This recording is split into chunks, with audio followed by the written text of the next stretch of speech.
Mischief of the Vagrant Invasion. This trouble all began in the homely barn of two old silvercoat horses, retired from hard labor and hoping to live out their lives in pastoral peace. It was such a comfortable barn that some might even think it wasted on beasts of burden, being nicer than the abodes of certain two-legged creatures of the cloth-backed sort. And this was to be the cause of much misery.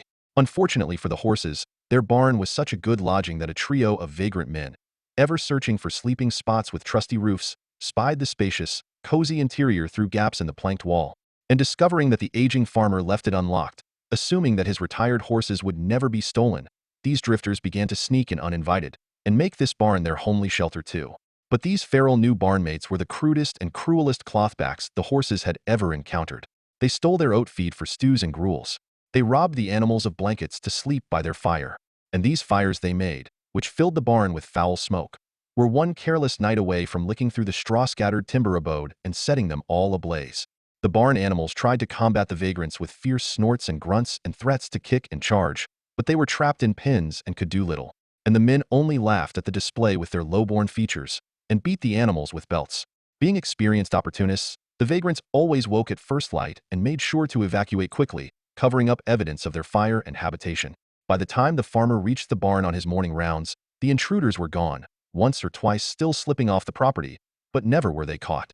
The horses had thought that perhaps these drifters might move on eventually, as these types typically will, but it became clear these men were no longer drifting through the land. They had chosen to settle here, apparently, forever. In desperation, the horses now tried to alert their master with whinnying cries through the night, but the vagrants became bolder still at such displays and beat the animals even more viciously to silence them, shockingly once scorching their bellies with red-hot points of a heated pitchfork, low enough so the farmer wouldn't notice the burn marks. Something drastic had to be done, and with no clothback assistance forthcoming, the animal world would have to find another way.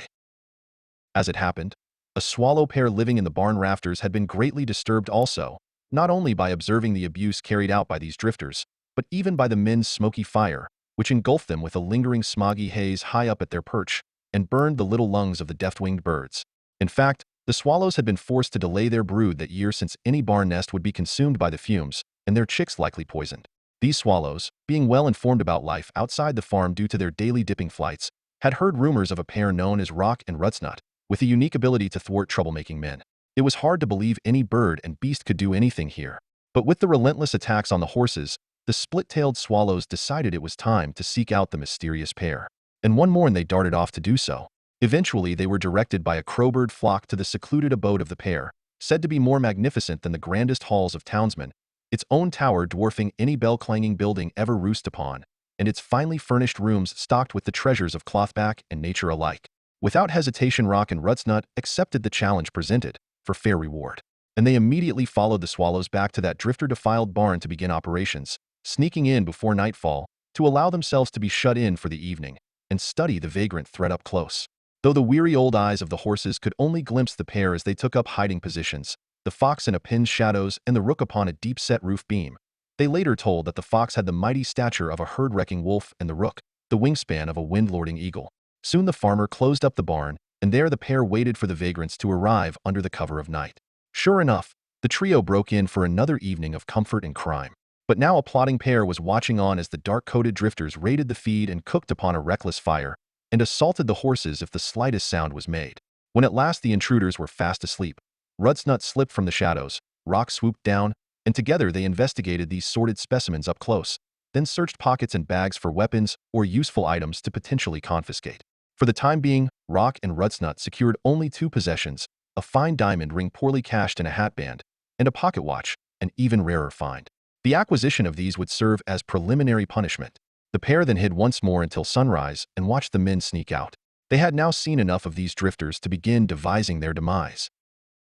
The day was spent plotting and making preparations from afar. Then Rock returned alone to track down the resident farm cat by air, discovering the white-muzzled gray tabby on the prowl around an old wagon consumed by grasses.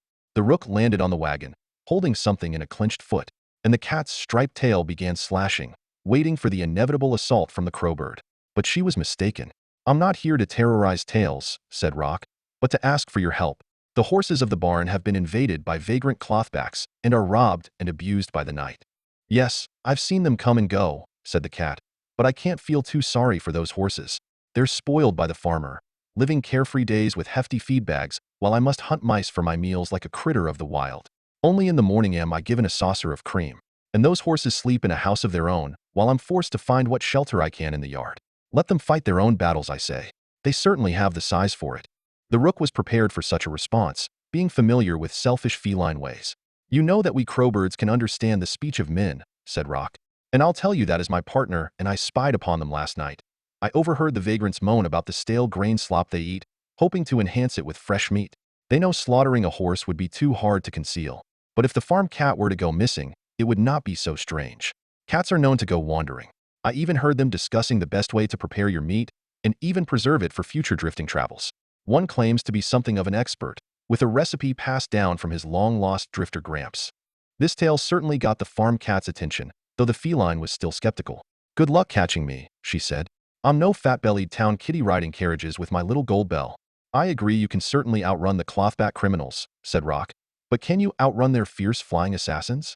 And he took a pistol round from his foot, borrowed from his own personal collection, and tossed it before the cat. I managed to steal this last night, he lied.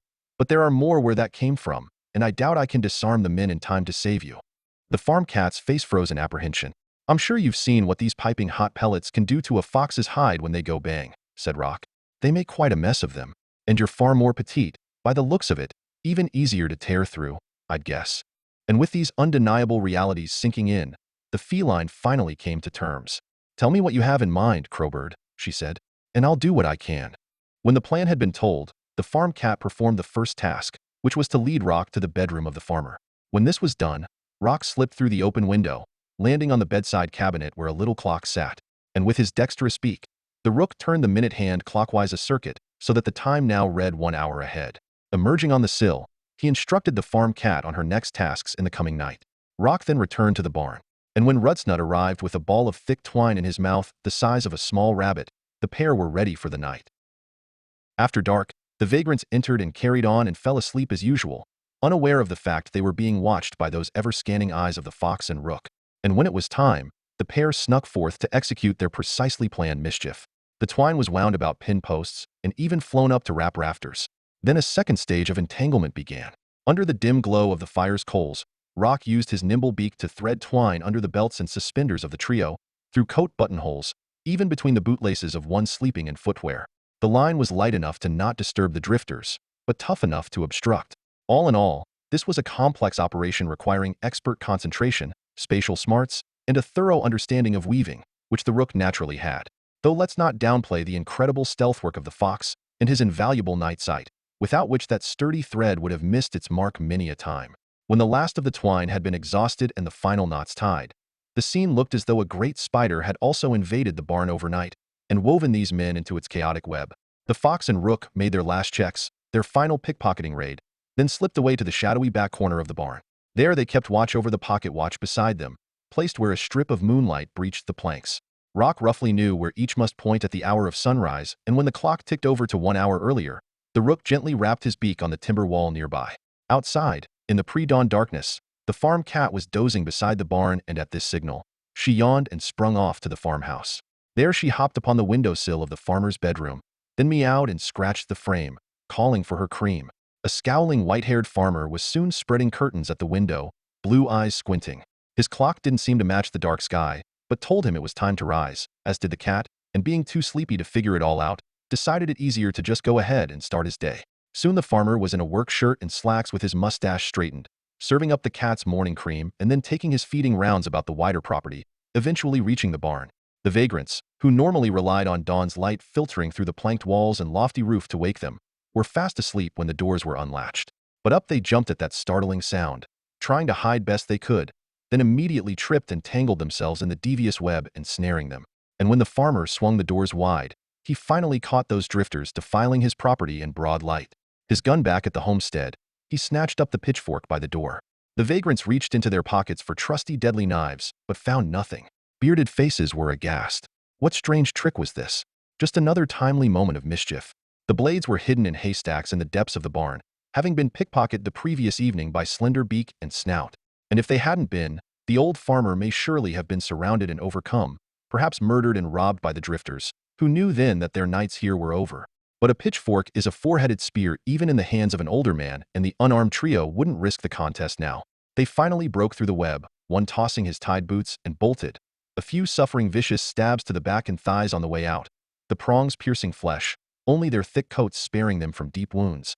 And the farmer pursued them across the property with that bloodthirsty pitchfork like a yeoman of olden times driving raiders from the land. In the chaos, Rock and Rutsnut also evacuated, wary to avoid the furious farmer, knowing they would also be considered villainous vagrants, despite masterminding the great victory that day. But fleeing the property, the pair couldn't help feeling that this victory wasn't quite as great as it could have been. Was it just a case of their perfectionism creeping in, never truly satisfied, always seeking to attain the most immaculate mischief? Perhaps in part. Most creatures would envy such a successful sabotage of men, even men themselves. But though the fox and rook were proud of their plot in general, there was just something missing from the finale.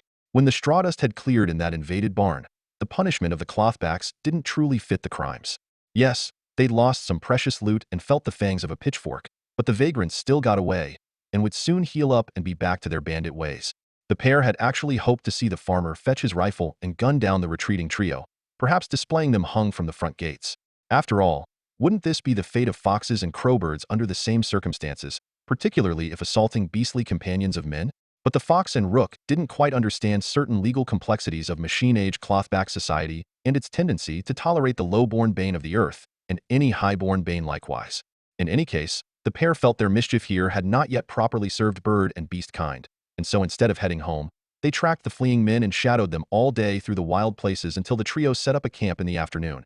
In the end, not a great distance away, given two nursed flesh wounds painful to march with. And during this time the stalking pair had concocted, though not quite perfect, at least an improved finale for this affair. The fox and rook left the trio to hunt for equipment in a property passed along the way, and made their raid when the sun went down. When they finally returned to the fire-crackling camp of the vagrants, very late in the night, Rock was carrying a spanner, with one end wrapped in rag.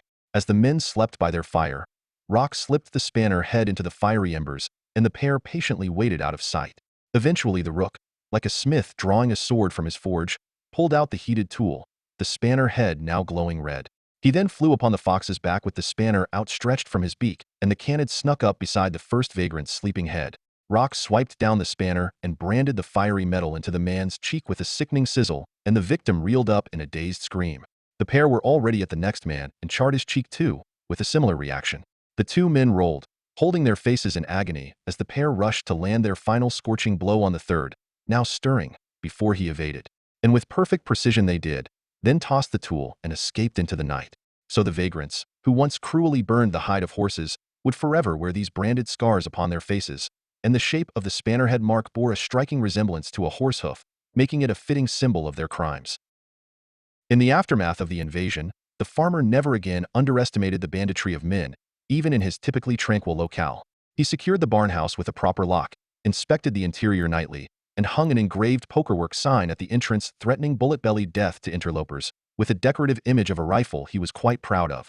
At long last the retired horses could live out their lives in pastoral peace. The swallows could raise their rafter-bound brood, and the farm cat was safe from those imaginary pistols and passed-down recipes. And for their leading role in such success, the fox and rook received their due, not just fame and glory, but payment of a material kind. Every other day for the following month, the horses placed a pile of feed for them behind the barn, the cat donated leftover rodent parts, and the swallows even provided an insect platter of sorts, all humble offerings, but the best they could do with such limited means. And though Rock did slightly better out of this deal, being the main grain and bug eater of the two, the fox was able to trade his share with the rook for meatier morsels. While it's not quite correct to say neither went hungry, since these ravenous pillagers never ceased to be, neither were disappointed with the spoils.